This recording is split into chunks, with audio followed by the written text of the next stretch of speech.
সরকার doctor Mohammad Yunus তিনি গতকালকে জাতির উদ্দেশ্যে একটা বিবৃতি দিয়েছেন।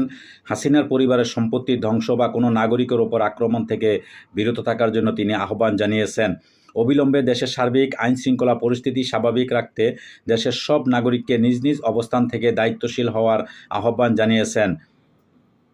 প্রধান উপদেষ্টা অধ্যাপক ডক্টর মোহাম্মদ ইউনূস শেখ হাসিনার পরিবারের সম্পত্তি ধ্বংস থেকে বিরত থাকা এবং ফ্যাসিবাদী আওয়ামী লীগের রাজনীতির সঙ্গে যুক্ত ব্যক্তি হওয়ায় কিংবা অন্য কোনো অজুহাতে দেশের কোনো নাগরিকের ওপর আক্রমণ না করার আহ্বান জানিয়েছেন তিনি।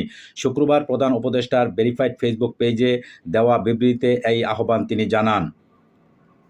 বিবৃতিতে অধ্যাপক ইউনূস বলেন, শেখ হাসিনা বছরের পর বছর জনগণের ওপর অত্যাচার ও নিপীড়ন করে ক্ষমতা কুক্ষিগত করে রেখেছিলেন।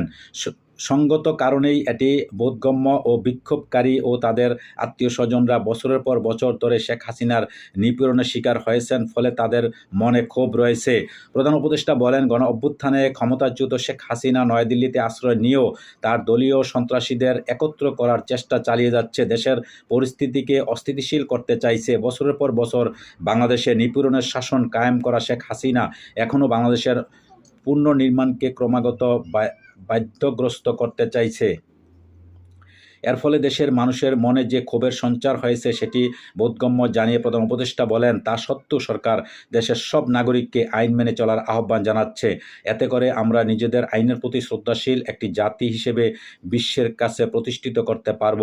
ফ্যাসিবাদী শাসনের অধীনে পুরনো বাংলাদেশ থেকে আমরা যে নতুন বাংলাদেশ গড়ে তুলতে একসঙ্গে কাজ করছি, আইন মেনে চলার মধ্য দিয়েই সেটা আলাদা হবে। তিনি বলেন, আসুন আমরা বাংলাদেশের নিরাপত্তা এবং স্থিতিশীলতার অনুভূতি ক্ষুণ্ণ না করি। আইনের প্রতি যে কোনো অবজ্ঞা নাগরিকদের প্রতি ও সম্পত্তির জন্য হুমকিস্বরূপ। গত জুলাই আগস্টে শেখ হাসিনার শাসনকে উৎখাত করে দেশের স্বপ্ন বাস্তবায়নের জন্য যেসব নাগরিক জেগে উঠেছিলেন তাদের প্রতি আহ্বান জানিয়ে প্রধান উপদেষ্টা বলেন, আমাদের নিজেদের এবং বিশ্বজুড়ে আমাদের বন্ধুদের কাছে প্রমাণ করা অপরিহার্য যে আমরা একে অপরের নাগরিক ও মানবাধিকারকে সম্মান করব এবং আইন মেনে চলব। এই নীতির প্রতি আমাদের অঙ্গীকার অটল। প্রধান উপদেষ্টা বলেন, রণক্ষয়ী আন্দোলনের মাধ্যমে অর্জিত নতুন বাংলাদেশের বিজয়ীদের নিশ্চয়ই এমন কিছু করা উচিত হবে না যা দেশের বর্তমান গণতান্ত্রিক প্রতিষ্ঠানগুলোকে প্রশ্নবিদ্ধ করে এবং স্বৈরাচারী হাসিনার আমলের সঙ্গে তুলনা করার সুযোগ সৃষ্টি হয়। তিনি বলেন, আমাদের নিরাপত্তা বাহিনী এবং গুরুতর পরিস্থিতি সম্পর্কে সচেতন, আইনশৃঙ্খলা পরিস্থিতি এবং সব বাংলাদেশি দের জীবন সম্পত্তি রক্ষার জন্য সরকার দেশের নিরাপত্তা বাহিনীর সঙ্গে কাজ করছে। সম্পত্তি ধ্বংস, ব্যক্তির ওপর আক্রমণ কিংবা কোনো ধরনের উস্কানিমূলক কার্যকলাপের মধ্য দিয়ে দেশকে অস্থিতিশীল করার চেষ্টা করা হলে আইন প্রয়োগকারী সংস্থা অবিলম্বে বিশৃঙ্খলা ও নৈরাজ্য সৃষ্টিকারী যে কারো বিরুদ্ধে কঠোর ব্যবস্থা নেবে। এই ধরনের কর্মকাণ্ডে দায়ী ব্যক্তি ও গোষ্ঠীকে সরকার বিবেচনার আওতায় আনবে। ফ্যাসিবাদী শাসনের নেতারা দেশকে সম্পূর্ণ ধ্বংসস্তূপে ফেলে গেছে বলে উল্লেখ করেন প্রধান উপদেষ্টা।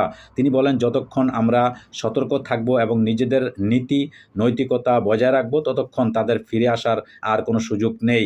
তাদের সম্পত্তিতে যে কোনো আক্রমণকে তারা আন্তর্জাতিক দৃষ্টি আকর্ষণ করার এবং তাদের বানোয়াট গল্প প্রচার করার সুযোগ হিসেবে নেবে। মানবতাবিরোধী অপরাধের জন্য স্বৈরাচার শেখ হাসিনা ও তার সহযোগীদের বিচার প্রক্রিয়াধীন জানিয়ে প্রধান উপদেষ্টা বলেন, সমগ্র বিশ্ব আমাদের সঙ্গে আছে। এই মুহূর্তে আইনশৃঙ্খলার যে কোনো অবনতি বিশ্বকে ভুল বার্তা দেবে।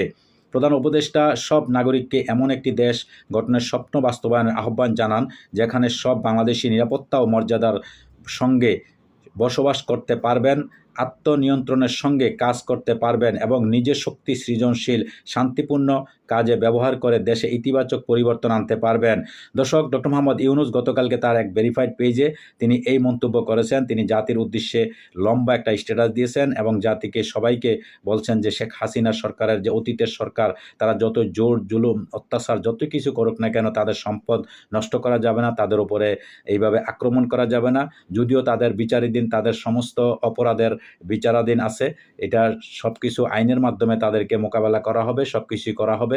কিন্তু দেশের মানুষ এইভাবে ছাত্র জনতা বা সবাই যদি এইভাবে ধ্বংসস্তূপে পরিণত করে বাড়িঘর এইভাবে জ্বালিয়ে দেয় বা ভাঙচুর করে, বিশ্বের কাছে এটা একটা ভুল একটা বার্তা যাবে। তো যাই হোক দর্শক, এই থেকে আমরা অবশ্যই আমরা সঠিক পথে চলে আসব বা আমরা যেভাবে গণতান্ত্রিক একটা দেশ, সবার এখানে অধিকার আছে, যার যার অধিকার নিয়ে সে বাঁচতে চায়। তো দর্শক, আজকে এই পর্যন্ত, ভালো থাকবেন, আল্লাহ হাফেজ।